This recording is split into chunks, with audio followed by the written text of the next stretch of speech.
Viewers, drama serial खुदा और मोहब्बत के सीज़न 3 की 5th एपिसोड में आप देखेंगे कि फ़रहाद जब माही से बात करने उसके कमरे में जाता है तो माही उसे अपने कमरे से निकाल देती है और उस पर शक भी करती है कि पता नहीं ये किस काम से इस कमरे में आया था। जब ये बात फ़रहाद को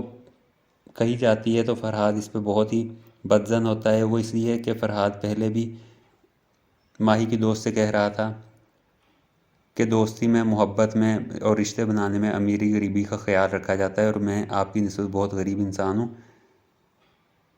तो जब माही फ़रहाद को ज़लील करके कमरे से निकालेगी तो फ़रहाद के जहन में सबसे पहला ख्याल यही आएगा कि शायद माही ने उस पर यकीन इसलिए नहीं किया कि फ़रहाद एक गरीब इंसान है। तो ये बात फ़रहाद को बहुत बुरे तरीके से हिट करेगी और फ़रहाद दोबारा से माही से मिलने की कोशिश करता रहेगा और वो ये कोशिश करेगा कि कम से कम माही के साथ बात करके उसे ये क्लियर कर दे कि वो किसी बुरी नीयत से कमरे में नहीं आया था। वो सिर्फ़ और सिर्फ माही से बात करना चाहता था और अपने दिल की बात बताना चाहता था कि उसे माही से मोहब्बत हो गई है। जब ये बात माही सुनेगी तो माही को फ़रहाद पर मज़ीद गुस्सा आएगा कि मैंने तुमसे सिर्फ दोस्ती की थी, मोहब्बत वाली कोई चीज़ हमारे दरमियान नहीं थी और बेहतर यह है कि तुम भी इस सारी चीज़ को भूल जाओ और उसमें भी ये करो कि दोबारा कभी इधर का रुख ना करना।